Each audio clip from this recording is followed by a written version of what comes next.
Welcome to our exploration of sustainable development and population policies. In this video, we'll dive into how population growth interacts with economic progress and environmental health. We'll examine key theories, policy approaches, and the challenges faced by societies worldwide.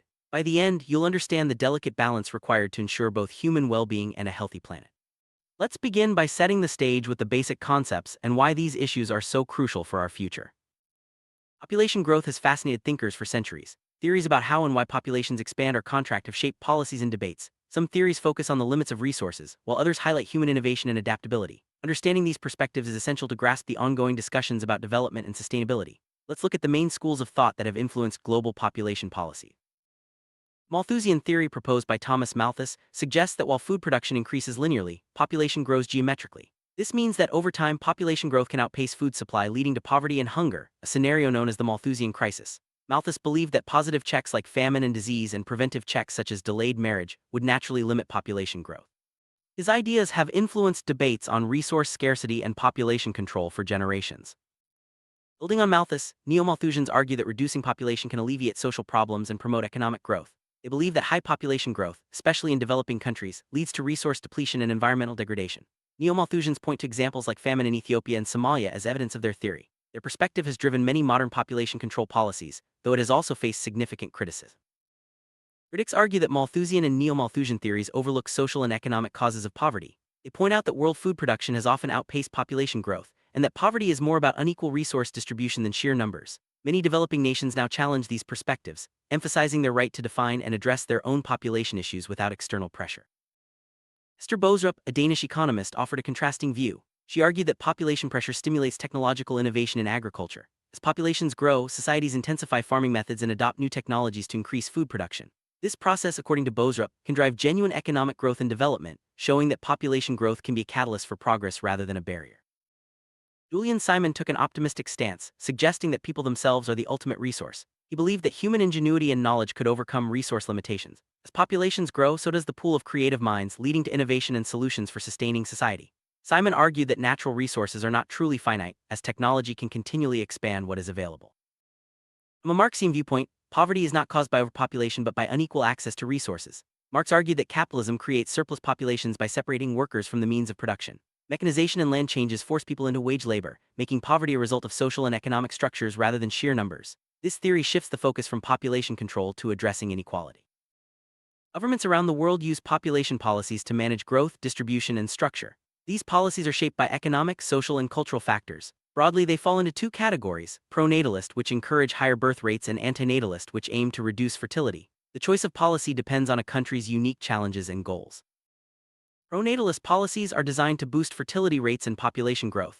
These often include incentives like maternity pay, child care support, and welfare benefits for families. Some countries use these policies to address declining populations or labor shortages. The aim is to make it easier and more attractive for families to have more children.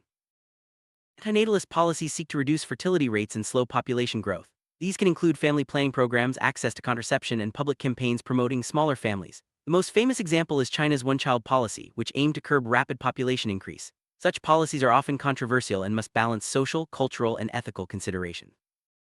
To address fears of unsustainable population growth, many countries have adopted measures like child tax policies, family planning, and even one-child rules. These strategies aim to slow the rate of population increase and ensure resources are not overstretched. International cooperation and national policies both play a role in shaping population trends.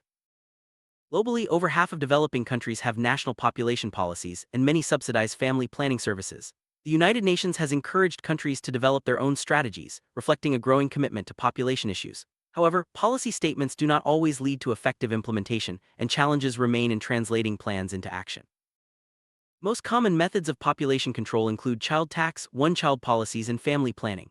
Child tax policies impose higher taxes on families with more children, while family planning ensures access to safe, voluntary reproductive choices.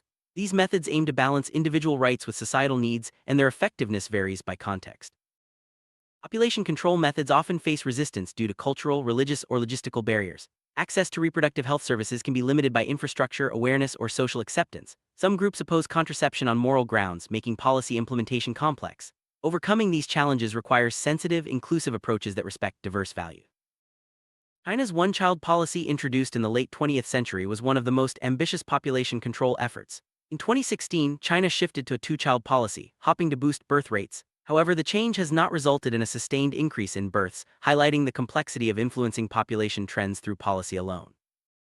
Population growth and socioeconomic development are deeply connected. While a growing population can provide a larger workforce, it can also strain resources and infrastructure. Economic development strategies must consider both the productive potential of people and the need for sustainable resource use. Balancing these factors is key to long-term prosperity. Development means different things to different people, but it generally involves improving quality of life and expanding choices. It includes increasing access to basic needs like food, shelter, and healthcare, raising living standards, and broadening economic and social opportunities. Sustainable development also requires attention to environmental health and resource management. Measure development. Countries use indicators like gross domestic product, GDP, per capita income, and standard of living. GDP reflects the total value of goods and services produced, while per capita income shows the average income per person. Standard of living combines these economic measures with access to services and overall well-being. Developed countries typically have high GDP and per capita income, diversified economies, and high living standards. In contrast, developing nations often rely on primary commodities and face challenges like low income and limited infrastructure. These differences highlight the importance of tailored development strategies for each context. Beyond economic measures, development is assessed using social and health indicators. These include literacy rates, enrollment ratios, access to sanitation, life expectancy, and infant mortality rates. Comprehensive development indices combine economic, social, and environmental factors to provide a fuller picture of progress. Economic development depends on both natural and human resources. Natural resources provide the raw materials for growth, while capital investment and technology drive productivity. Human capital, the skills, health, and motivation of people, is crucial for planning and implementing development. Social values, political stability, and traditions also play important roles. Rapid population growth in less developed countries is often linked to poverty, hunger, and inadequate social services. It can strain infrastructure like transportation and communication, making it harder to improve living standards. Addressing these challenges requires integrated policies that promote both economic growth and social well-being. As populations grow, so does the demand for resources and the generation of waste. This puts pressure on the environment, leading to challenges like deforestation, pollution, and resource depletion. Sustainable development requires careful management of these impacts to ensure a healthy planet for future generations. Environmental health examines how our surroundings affect human well-being. It includes the impact of air, water, housing, and urban development on health. Environmental health also covers the prevention and control of factors that can harm present and future generations, making it a key part of sustainable development. Globally, environmental health priorities include meeting primary health care needs, controlling diseases, protecting vulnerable groups, addressing urban health challenges, and reducing pollution risks. These priorities guide international and national efforts to improve both human health and environmental quality. Three main models guide environmental health interventions. The clinical model treats diseases after they occur, often at high cost. The public health model aims to control disease-causing agents before they spread. The environmental stewardship model focuses on preventing environmental problems from human activities and natural processes, promoting long-term health and sustainability.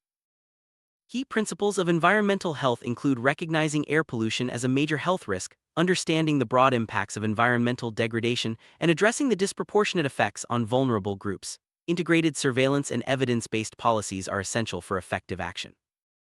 Improving human health and environmental quality requires integrated strategies.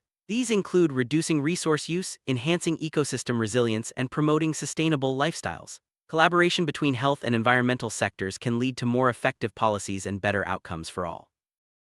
In summary, sustainable development requires balancing population growth with economic progress and environmental protection. Theories and policies must adapt to changing realities, and solutions need to be inclusive and evidence-based. By integrating social, economic, and environmental strategies, societies can move toward a future where both people and the planet thrive.